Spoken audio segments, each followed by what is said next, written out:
most complete basketball. LeBron!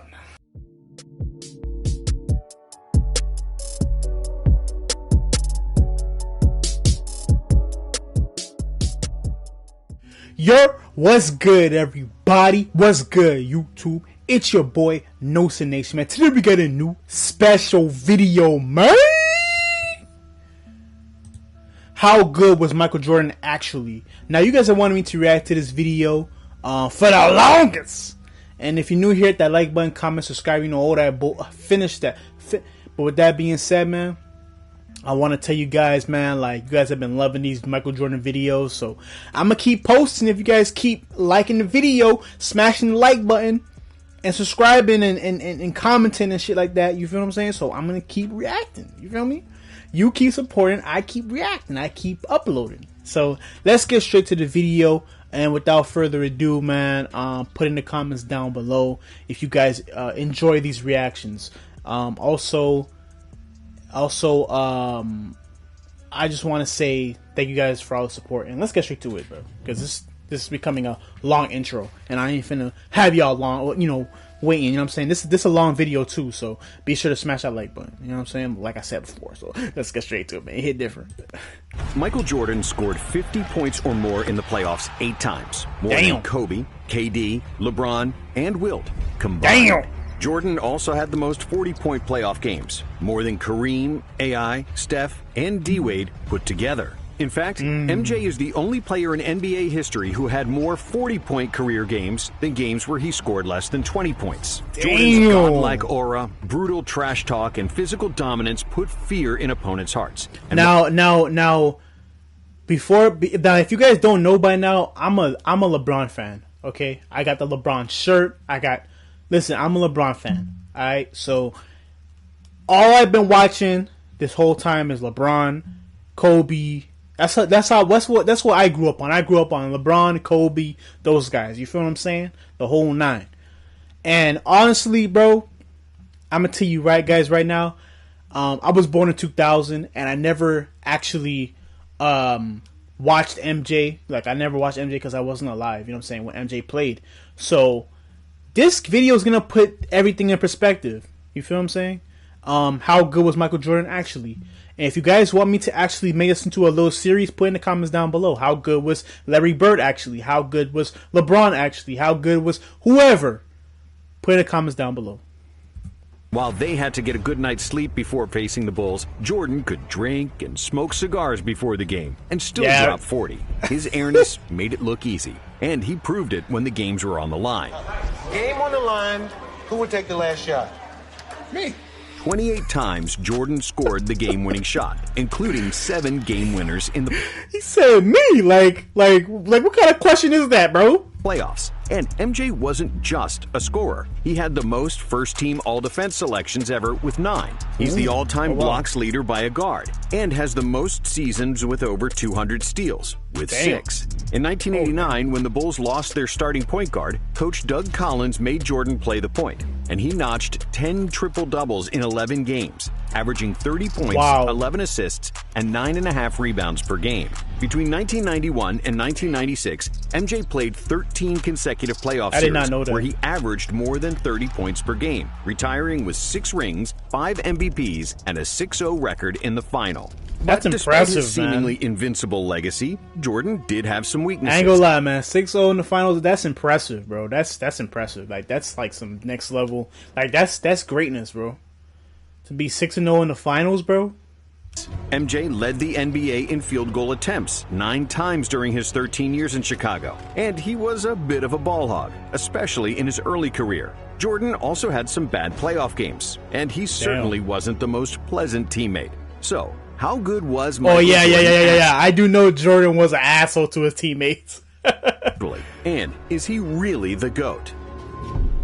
To answer that, we'll start with his genetics and God-given talent. Michael Jordan was supposed to be short. Nobody in his family was taller than 5'9", and as a high school sophomore, Michael was famously cut from his varsity basketball team because he was only 5'11". It sounds sad, but it's true. Wow. However, the Jordans were blessed with supreme athleticism. Just look at Michael's older brother Larry, who could dunk at 5'8". So, when an unexpected growth spurt pushed Michael to 6'6", he became unstoppable. What? How the hell? I did not know that. I did not know that, actually. How is his family not taller than 5'9", but he ends up becoming 6'6"? How does that happen? Please tell me in the comments. How does that happen? Because everybody in my family is short. I'm 5'7". You feel what I'm saying? So like, I'm taller than my mom. I'm taller than my dad. Like, but I'm 5'7" though. You know what I'm saying? I'm like the same height as my dad. So like, how does this work, guys? Please tell me. Maybe Jordan just has some special genetics. I don't know, but to be 6'6" and your family is not even touching 5'10" is insane. Unstoppable. By the end of his high school career, Jordan was averaging 27 points, 12 rebounds, and 6 assists. But Wow. despite his unreal speed and athleticism, young MJ was still an unpolished gem because he really only played 2 years of high school basketball. As a freshman at UNC, MJ averaged a modest 13 points, 4 rebounds, and 2 assists per game. He was the third leading scorer on the team behind James Worthy and Sam Perkins, and his fundamentals, ball handling, and confidence weren't yet at a super high level. But all that changed in the 1982 NCAA Finals, when Michael hit a game-winning shot against Patrick Ewing, winning the national championship. 18. Shot. Jordan. North Carolina has won the 1982 NCAA championship. Jordan said this was the biggest turning point of his career, because after that, his confidence was through the roof. That turned my name from Mike to Michael Jordan. It gave me the confidence that I needed to start to excel at the game of basketball. In the next 2 seasons, Jordan continued his basketball education under Dean Smith and became a complete player. He averaged 20 points per game, was a consensus first-team All-American, and as a junior in 1984, he was named Collegiate Player of the Year. But based on his college career alone, it was hard to predict that Jordan would reach the pinnacle of the NBA.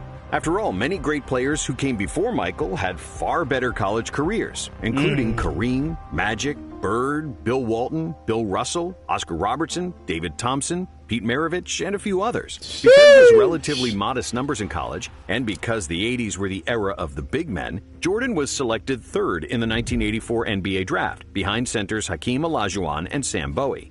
Isn't it funny that like Sam Bowie's only highlight of his career is that he got picked before Jordan? He got picked. That's like his career. Like that's his career highlight, bro. Because I had never heard about like does anybody have a jersey of Sam Bowie? Like that's his only highlight is he got picked in the draft before Jordan. Like 6'6". So how much can he really do? We wish he were 7'1", but he isn't. However, it took just 2 practices for the Bulls coach to call the general manager and say, "You didn't mess up the draft this time." For the first day in practice, my mentality was whoever is the team leader on that team, I'm going after him. And I'm not going to do it with my voice because I had no voice. I have to do it with the way that I play. When the season started, it took Jordan only 3 games to score over 30 and 9 games to eclipse 40.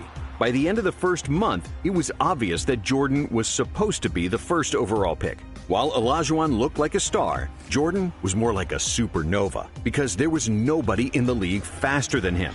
This man was hooping in gold necklaces. How he blew past opponents with just a single step, who had no answer for his drives to the basket. On top of his speed, Jordan was also the most athletic player in the NBA. Sorry guys, I'm not only am I trying to listen to what they're saying, I'm also like looking at the highlights as well. Sorry, man. NBA with an unmatched vertical jump and hang time. When he drove to the cup, it looked like he was a fighter jet. That hang time is insane. Served as a runway for his vertical takeoff. When MJ raised up for a jump shot, it seemed like nobody was ever guarding him because the laws of gravity didn't seem to apply to Michael.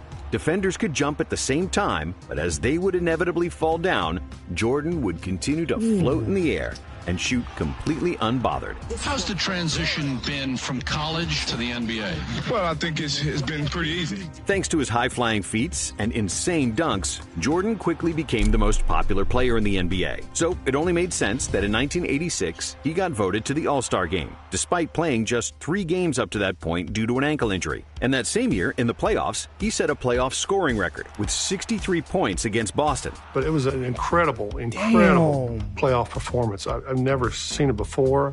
and I had never seen it after. 63 points in a playoff game is insane, bro. That wasn't Michael Jordan out there. It was God disguised as Michael Jordan. As if MJ Yo, wasn't doing that's enough crazy. To have Larry Bird say that about you is insane. already. In 1987, MJ led the NBA in scoring with 37 points per game, which was and remains the 5th best scoring output ever, behind only Wilt's insane scoring feats of the early 1960s. I just want the franchise and Chicago Bulls to be respected as a team. It's very hard for something like that to happen, but it's not impossible. Meanwhile, Jordan was miserable.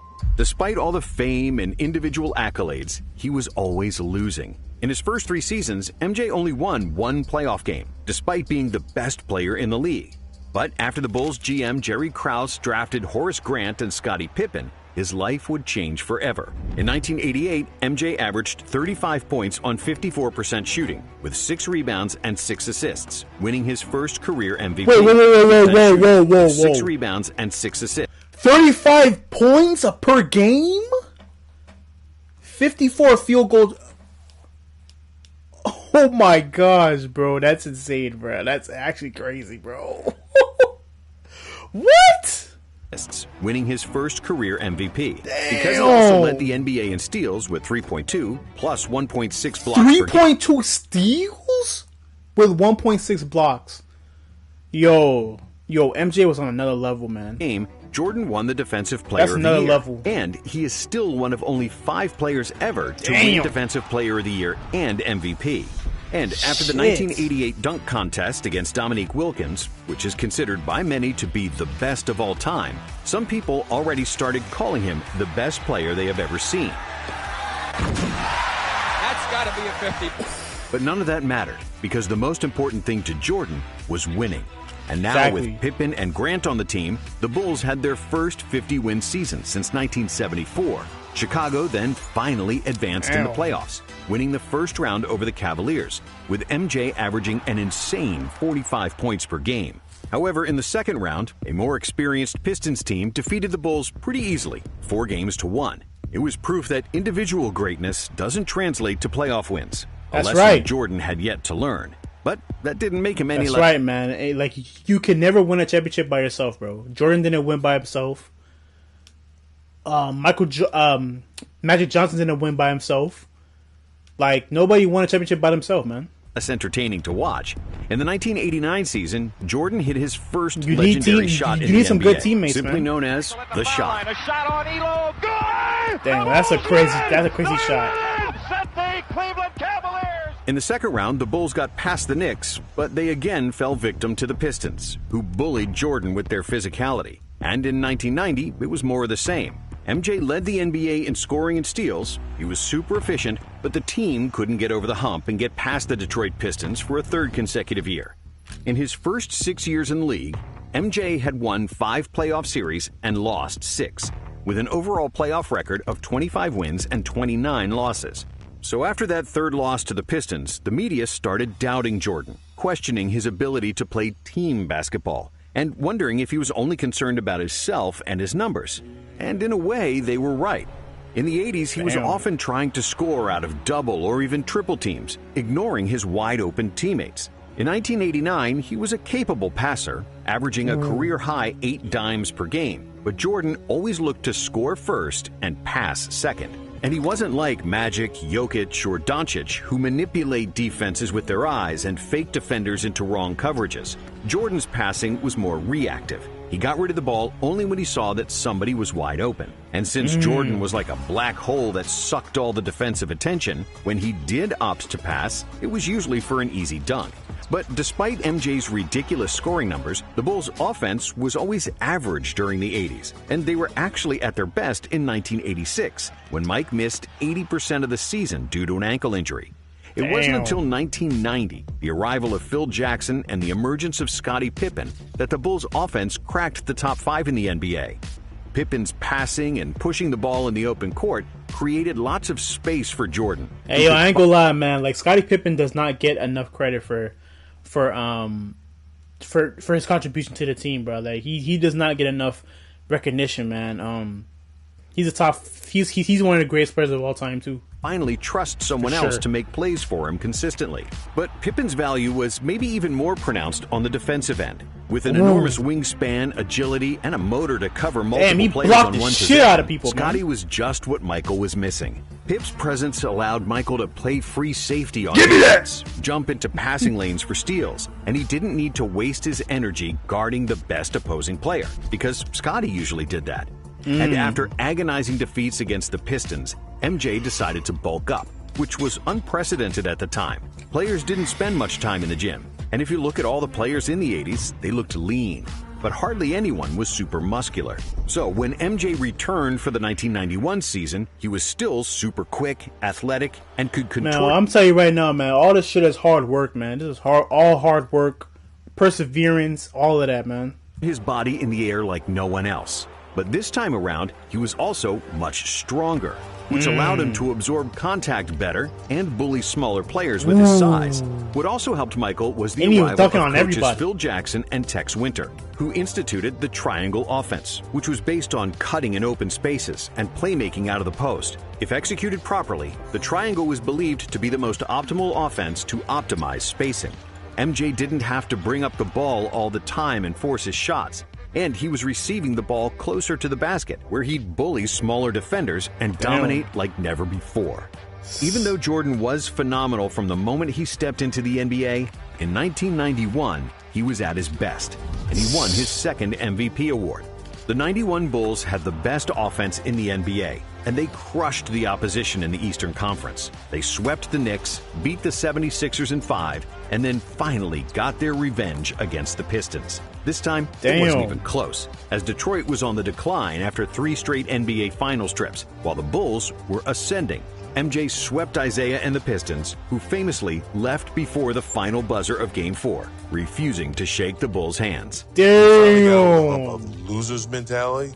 We were starting to become a winning franchise. Damn, man. Isaiah Thomas and the whole team was just like, man, we ain't shaking y'all hand. And, this guy was the limit. But in the NBA Finals, another legend awaited, Magic Johnson. And it seemed like the 5-time NBA champion still had the upper hand when the Lakers defeated the Bulls at home in Game 1. That is, until Phil Jackson made the adjustment to have Pippen guard Magic, which turned the series around. And in Game 2, Jordan dazzled the world with another iconic move, switching hands mid-air to score an acrobatic. That move is so iconic, man.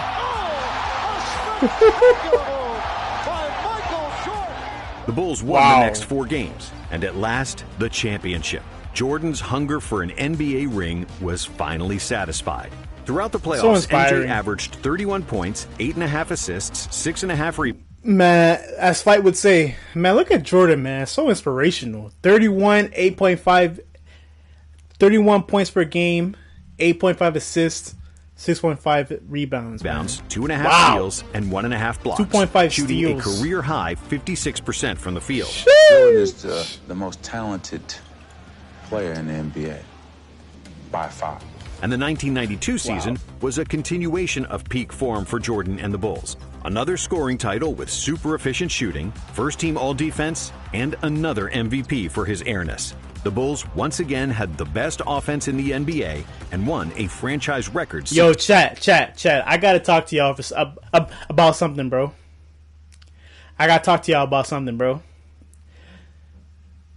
Was MJ...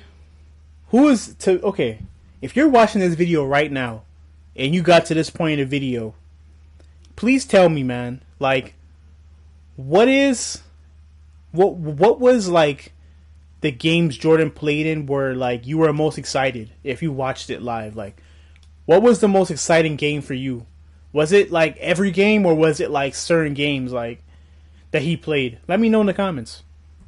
57 games. Chicago reached the finals against the Trailblazers, and the media pushed the narrative that Clyde Drexler was better than Jordan, because Jordan is not a good outside shooter. So MJ responded by nailing 6 threes and 35 points in the first half of Game 1, which was a finals record for both threes and points and a half, in what will forever be remembered as the Shrug game. The Shrug, bro! And even Portland tied the series at 2 apiece, the Bulls were just too good. And they won the series in 6, with MJ averaging 36 points in the finals. After the second finals and the Dream Team experience in Barcelona, Pippen and Jordan came into the 93 season. You mean to tell me this man won a championship in 1992, went to the Olympics, won the gold medal, and then this man, the next season, this man went to the finals again and still won, bro? What? Season with an empty tank. The Bulls weren't as dominant in the regular season. But even though he was tired, MJ still led the NBA in scoring, which was his 7th scoring title in a row. And he also led the league in steals. Chicago made it to a third consecutive finals, where they faced league MVP Charles Barkley and the Phoenix Suns, the best team in the regular season. Barkley was also the best player on the Dream Team. And when he won... And he was the best trash talker on the fucking team, too. You know what I'm saying? If you guys didn't watch my documentary, my video, the video where I reacted to the documentary, this man, Charles Barkley, was talking the most shit on the team, bro. He was a big trash talker. The MVP, many people believed that he could be an even better player than Michael, which pissed off Jordan. But because of the Suns' inexperience and Barkley's nasty elbow injury, the Bulls won the first 2 games on the road, and it seemed like it would be smooth sailing to the next title. However, the Suns weren't going away that easily. They won games 3 and 5 in Chicago, and they could have won game 4 too, if it wasn't for Jordan. That motherfucker would not let me win that game. Who buried the Suns with 55 points, the second highest scoring 55 points in the finals is insane, bro. NBA Finals history. I mean, he scored the other, like, he scored 63 points against Boston Celtics, but like, they got swept still. They got swept. But like, in the finals, bro, 55 points is, damn. Outplayed me. That was probably the first time in my life that I felt like there was a better basketball player in the world than me, to be honest with you. After 5 games, it was 3-2 for the Bulls, but the remaining 2 games were to be played in Arizona. In Game 6, the Suns had the lead throughout the 4th quarter, but Jordan kept the Bulls in the game, and everybody expected Jordan to take the final shot to tie the game. But MJ wasn't the same stubborn player as before, and he gave up the ball early to set up an open shot for John Paxson. Wow. That was it. A 3. Imagine John Paxson misses that shot. Oh my gosh. Charles Barkley would win a championship. Or no. Actually, no. They would go to Game 7. And then they probably would have won a championship. The Suns. Probably. And then Jordan would have probably told Jerry Cross, hey, yo, that dude, John Paxson, trade that motherfucker. Trade his ass. But nah, man. Man, shout out to John Paxson, man. He's the reason why they won that game for sure. And MJ's legacy was set. Jordan finished the 93 finals with averages of 41, 8, and 6 on 51% shooting and 40% from 3. And this wasn't even his best playoff series. I think he won that game for sure, because I think that was a game winner, I think so. Put in the comments down below. Statistically, MJ was on the top of his game, and his basketball IQ, winning mentality, and physical dominance all synced in perfect harmony. Jordan showed his otherworldly ability to beat an opponent one-on-one, separate double teams. That's a crazy highlight, bro. And physical dominance all synced in perfect harmony. Jordan showed his otherworldly ability to beat an opponent one-on-one. Oh my! Separate. This man was literally in the air, hanging in the air, bro. Damn. Double teams, attack the rim, but also to find open teammates. If we compare the 1993 Jordan to his early NBA years, the growth was evident. When it was needed, he was pressing full court defensively. Damn. When nobody could score, he recognized it and carried the Bulls. And when he got doubled, he gave up the ball without trying to be a hero. In terms of basketball skills, Jordan was physically a much stronger player who became a master of footwork and post-up game. When he reached the desired position with his back to the basket, he'd turn and stay in the air for what felt like an hour longer than his opponent. only to hit a patented turnaround jumper clean as a whistle. The memories of anyone doubting him were long forgotten. Everybody knew he was the best player alive, and many believed after that three-peat he was already the best of all time. My love for this game is strong. I'm going to be here as long as my love is strong, Jordan told reporters after the finals in a champagne-soaked locker room. However, just 1 month later, his father was killed, and Jordan retired from basketball for a year and a half. The love for basketball was put on hold. Man, rest in peace, man. Damn, man. Wow. 2 years, and he taught me a lot. So tragic. 2 years. You know how many kids get that opportunity? Very few. In today's society, get the chance to spend that much time with their parents and get that type of influence. 18 months and a stint in minor league baseball later, and the itch for the game became too strong. So, Jordan released arguably the most famous two-word press release of all time. It came in a two-word statement which is now just begging to have a Nike campaign built around it. Quote unquote, I'm back. And it didn't take Jordan too much time to show that he was still the god of basketball. In just the fifth game after his return, he poured in 55 points against the Knicks in the infamous double nickel game. But overall, in his third game back, this man scored 55 points against the New York Knicks in his third game back. Well, damn. That's how you feel? MJ struggled with his shot, shooting a career-low 41% from the field. And it turned out that playing baseball for a year and a half took a bite out of his greatness. Even the best players need to practice. And in the second round of the playoffs against Orlando, things didn't go according to plan. Even though Michael averaged 31 points on 48% shooting, the Bulls weren't as strong inside. Horace Grant, who used to be their starting power forward, was now playing for Orlando. And together with a young Shaq, the Magic simply outmuscled the Bulls in the paint. Many people will say the Bulls lost in '95 because Jordan wasn't in peak form after his baseball hiatus. And there is some truth. And a stint in minor league baseball later, and the itch for the game became 2 points against the Knicks in the infamous double nickel game. But overall, MJ struggled with his shot, shooting a career-low 41% from the field. And it turned out that playing baseball for a year and a half took a bite out of his greatness. Even the best players need to practice. And in the second round of the playoffs against Orlando, things didn't go according to plan. Even though Michael averaged 31 points on... That's a rare highlight to see Jordan airballing a shot. 48% shooting. Rare highlight. The Bulls weren't as strong inside. Horace Grant, who used to be their starting power forward, was now playing for Orlando. And together with a young Shaq, the Magic simply outmuscled the Bulls in the paint. Many people will say the Bulls lost in '95 because Jordan wasn't in peak form after his baseball hiatus. And there is some truth to that. But Jordan actually averaged his usual numbers. Really, basketball is just a team sport, and they lost because Orlando was much bigger and deeper than them. Thankfully, the Bulls management knew that too. Last week, the Bulls announced the acquisition of a player many people consider the most controversial basketball star in the NBA. They added Dennis Rodman to the team, the best rebounder of all time, and one of the fiercest defensive players ever. I don't care. That's true. What's up? A year before, they also added Steve Kerr, the most accurate three-point shooter ever. And together with a defensive dog, Ron Harper, and Tony Kukoc, who was the most versatile power forward in the NBA, MJ had the best supporting cast in the league. In the 1996 season, the Bulls were so good that they became only the second team in NBA history to lead the NBA in offensive and defensive rating. And their plus 13.4 net rating is still the best ever. Damn! Can y'all tell me in the comments down below what's a net rating?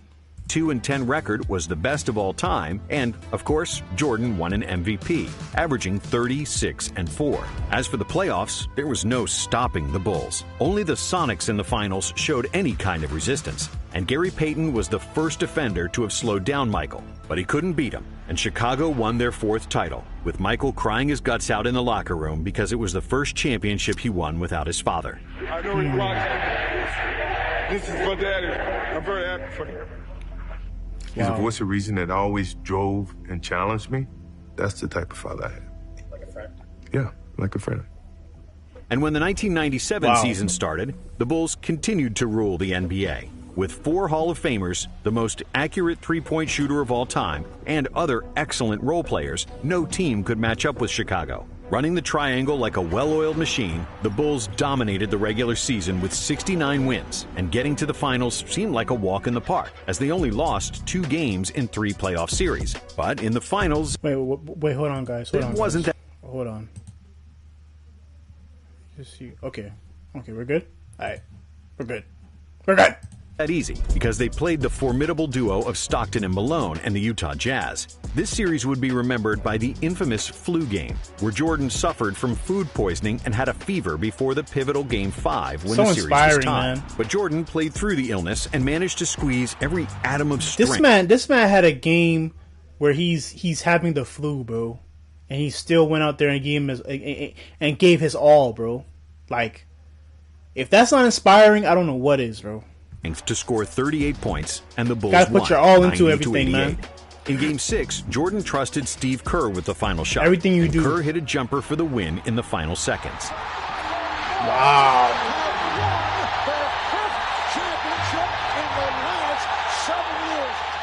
However, when the 1998 season started, the Bulls were running on fumes. Pippen had injury problems and disputes with management, and Rodman was more reckless than ever. But they still had Michael. Even though he wasn't as athletic as before and his efficiency decreased, Jordan was still capable of winning games by himself. The Bulls finished with 62 wins despite Pippen missing half the season, and that's why Jordan was named NBA MVP for the 5th time. In the playoffs, the Bulls survived the Indiana Pacers in the Eastern Finals, winning Game 7 by 5 points. And then, in the finals, Utah awaited again, hungrier than ever. In a tough defensive series where neither team scored 100 points, Jordan proved his clutch factor once again. He was thugging on everybody. The most famous shot in NBA history over Byron Russell. Open! Chicago with the lead! 6 championships in 8 years, with 6 awards for the Finals MVP, and Jordan achieved look at all them rings! Chicago with the lead! 6 championships in 8 years, with 6 awards. Look at all them rings, man! Oh my gosh! Chicago with the lead!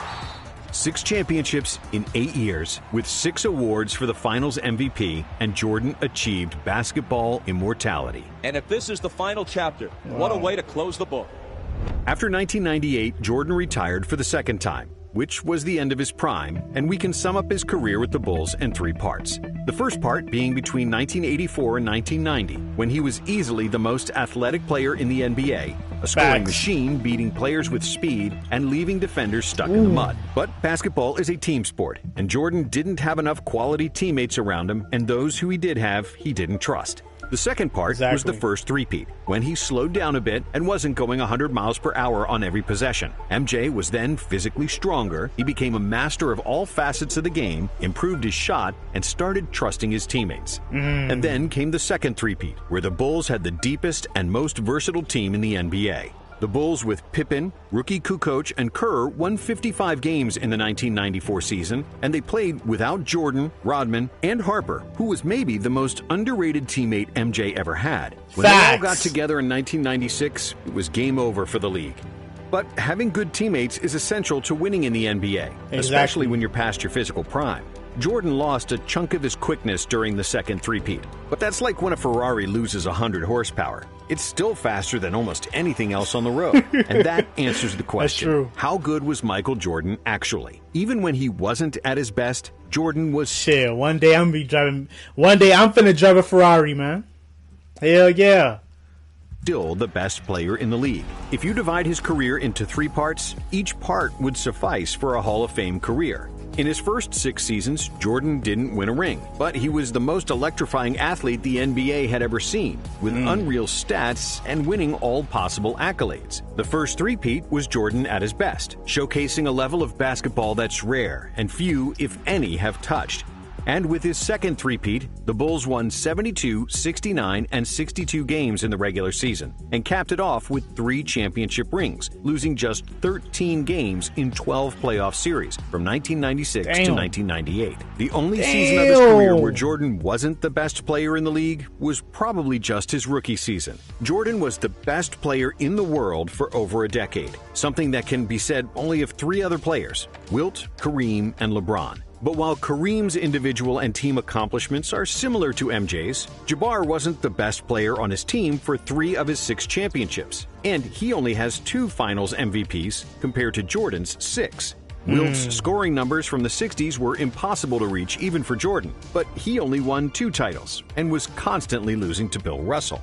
And finally, there's LeBron, who might be the most complete basketball player ever. And due to his longevity, he is the statistical GOAT. But LeBron only has 4 titles and has lost 6 times in the finals, including the 2011 dud against the Mavs, where he played a catastrophic series that cost Miami. I'm a real LeBron fan, bro. Like that 2011 series really he played like shit in that series, but every other series he played really well. It's just his team, man. His team just wasn't good enough. Like his team just wasn't either was injuries or the other team was just better, you know? The championship. It is what it is. And that's something that never happened to Jordan. That's true. Because of his decade of dominance, a 6-0 record in the finals, with 6 finals MVPs, and the biggest impact on NBA popularity worldwide, it's hard to say that Jordan wasn't the greatest player to ever touch a basketball. Speaking of Jordan, we've got It's safe to say that Michael Jordan was actually, how good was Michael Jordan actually? I think he was really good. Really, really good. Maybe more than good. I would say great. But yeah, with that being said, hope you guys enjoyed that reaction. Thank you guys for watching. And yeah, man, if you have something in mind, bro, and you want to accomplish it, you have goals, you got dreams, you want to accomplish it, take baby steps towards it, man. Work towards it. You feel what I'm saying? It's gonna work. It's gonna happen. You just gotta keep working. You just gotta keep staying focused. You gotta stay focused. You feel what I'm saying? Keep moving forward. Once you move forward, bro, you're getting closer and closer to that dream. You feel what I'm saying? So, with that being said, man, hope you guys have a blessed day. Thank you guys for watching, and I'm out, man. Peace.